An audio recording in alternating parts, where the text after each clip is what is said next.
Assalamualaikum warahmatullahi wabarakatuh. Bertemu lagi dengan saya di Smekda Podcast. Kali ini kita akan membahas mengenai sebuah topik tentang remaja, yaitu pemuda harapan bangsa. Nah, di depan saya nih sudah ada seorang pemuda harapan bangsa, mahasiswa, ketua hima juga, programmer juga. Nah, beliau adalah Hafiz Zivika dari UNP, Universitas Negeri Padang. Tos dulu. Oke, Fis, kalau saya ya, apa bener Anda ketua hima? Bisa dicek, Pak. Oh, sombong dia, sombong. Iya, oke. Jadi ketua hima itu baru periode, udah berapa lama menjabat sih? Sebenarnya saya itu dilantik dari bulan Desember. Jadi dipilihnya itu di bulan November. Dilantik bulan Desember. Jadi kemungkinan di November ini bakalan lengser lagi, Pak. Oh, berarti sudah mau habis jabatan. Iya. Oke. Sebenarnya menurut Anda sih, Anda kan berarti kalau di hima biasanya dibilang aktivis. Ya bisa bilang gitu ya, Pak. Saya bilang gitu karena mereka mengelola beberapa mahasiswa di desa tersebut. Apa sih fungsi mahasiswa saat ini di perkembangan Indonesia? Kalau fungsi mahasiswa itu sebenarnya kan lumayan banyak, Pak. Tapi untuk saat ini sebenarnya saya sebagai mahasiswa juga cukup miris ya dengan mahasiswa yang ada sekarang, Pak. Kenapa saya berkata seperti itu?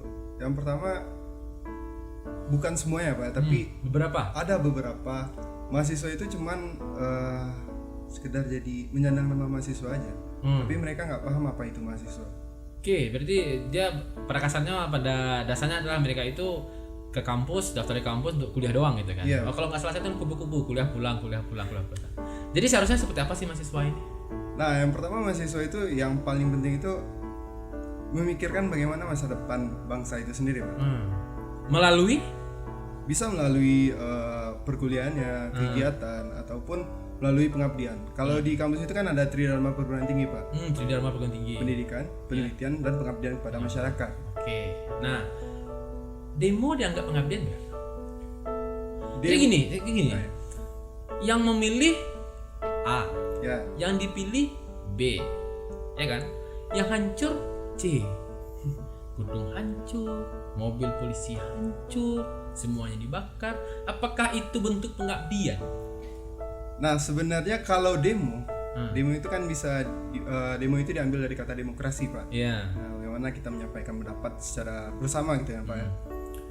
Sebenarnya demo itu bisa dibilang juga salah satu bentuk pengabdian. Hanya saja sekarang ini banyak penyalahgunaan dan oknumnya yang melakukan yang menjadikan demo ini terlihat buruk, Pak. Iya, tapi masalahnya setiap demo pasti ada bakar-bakaran. Hampir di setiap demo.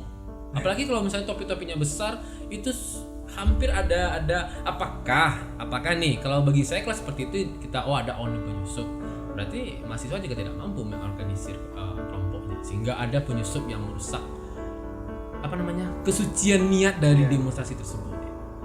Nah, sebenarnya seperti ini, Pak. Jadi kalau saya pribadi, ini penilaian saya terhadap pendapat pribadi saya terhadap demo yang ada sekarang, itu sebenarnya untuk teknis demonya sendiri kurang matang. Teknis demonya? Iya. Kalau di demo itu sendiri kan sebenarnya harus ada strata. Jadi gimana cara barisannya kita masuk ke sana, bagaimana apa yang kita lakukan, termasuk kita juga harus melakukan pembahasan dulu sebelum demo. Ya, jadi kita tahu apa yang kita tuntut, apa yang kita minta, dan alasannya kenapa kita menuntut itu, kenapa kita meminta hal tersebut gitu. Iya.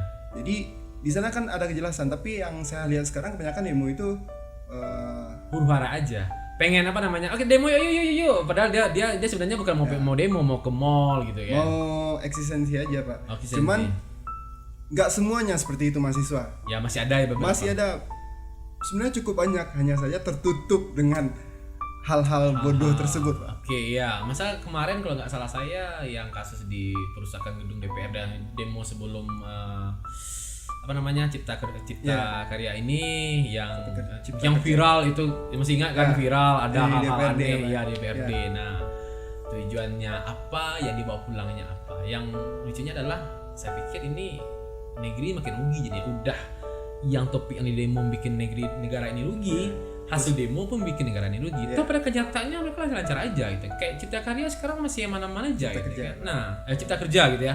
Masih aman-aman saja gitu kan. Tapi kerugian negara sudah malah meningkat. makin bertambah. Oke, nah sebenarnya nih kalau nggak salah saya Bung Hatta itu kan ada jalur diplomasi. Bung Hatta. Iya, dulu Oh ya. tokoh proklamasi tokoh mereka yang bisa dibilang lah mayoritas kemerdekaan kita itu dirembut dengan sistem diplomasi yang baik. Ya. Nah, itu lawan-lawan penjajah. Kita apakah nggak pernah itu aktivis atau mahasiswa yang menggerak ini melakukan unsur diplomatis seperti para pendiri bangsa ini? Nah sebenarnya Pak, pasti selalu ada jalan supaya kita dapat melakukan diplomasi seperti yang Bapak tanyakan tadi. Hanya saja sekarang ini mungkin kalau dibilang makin meningkat ya Pak, tindak tanduk pelakuan demo ini kayak seperti sekarang ini Pak. Iya. Ya sebenarnya kalau saya pribadi saya nggak selalu ikut demo, cuman kalau kayak di DPRD kemarin itu saya ikut. Oke. Nah mungkin pertanyaannya kenapa saya sering nggak ikut demo daripada ikut demo. Kalau saya pribadi sebagai mahasiswa saya berpikir seperti ini Pak, saya juga anak bangsa loh. Nah kenapa kita harus langsung demo sebelum kita mencoba memperbaiki dari diri kita kan? Oke, ya. Nah kadang Internal dulu gitu ya.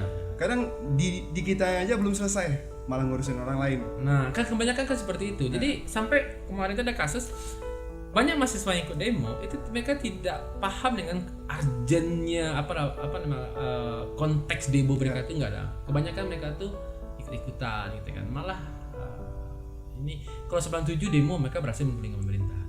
Nah kalau sekarang tahun 98 dan demo masih kayak sekarang Pak, mungkin itu semua yang demonstran itu udah mati sekarang Pak.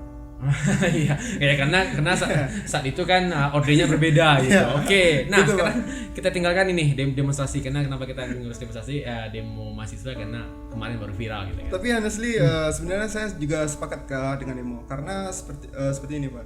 Demo itu kan sebenarnya bentuk penyampaian aspirasi kita. Ya kenapa tidak diplomasi dulu? Nah kan banyak caranya Pak. Kadang udah dilakukan diplomasi. Ya makanya saya tanya. Nggak digubris. Contohnya Cipta Karya. Ya. Undang-undang itu disahkan tengah malam, anggaplah di hari Minggu Sabtu. Tapi di hari Minggu itu sudah ada rencana demo. Hari Senin sudah ada demo. Misalnya 1 hari atau 2 hari setelah itu sudah ada demo. Nah kalau itu saya kurang setuju. Kenapa ya Pak? Tapi ada ikut loh demo DPRD kemarin. Enggak, kalau yang itu enggak. Maksudnya DPRD yang sampai perusakan. Oh iya. Nah kalau yang kemarin saya nggak ikut, kenapa? Karena pembahasan yang dilakukan pembahasan yang mereka bawa itu bukan pembahasan yang baru keluar.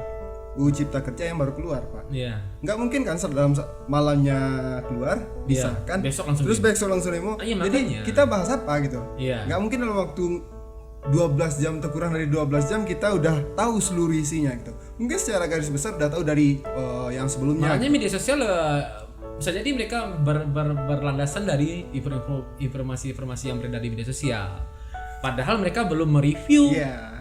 Nah, pertanyaan adalah apakah ada kalau kami sih kita sih berpikir ya seperti ada sesuatu yang terencana jadinya, karena seperti yang Pak Hafiz bilang, ini RUU belum direview.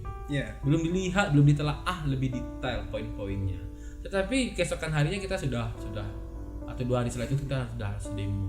Nah, apakah ada unsur ditukangi lah seperti itu? Menurut Hafiz gimana?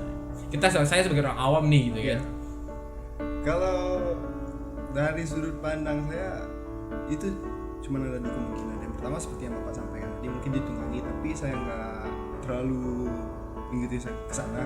Karena walaupun saya sebagai ketua IMA sebenarnya saya kurang setuju dengan politik yang ada sekarang di Indonesia. Nah, cuman masih ada kemungkinan kedua. Mungkin saja waktu demo kemarin mereka belum persiapan tapi sudah terlanjur terbawa emosi Pak. Karena udah sebelumnya udah dibilang kan udah disampaikan aspirasinya gitu. Udah dikirim-kirim petisi ini itu segala macam biar Cipta Kerja ini nggak jadi. Iya. Tapi pada akhirnya ya DPR juga akhirnya menyetujui.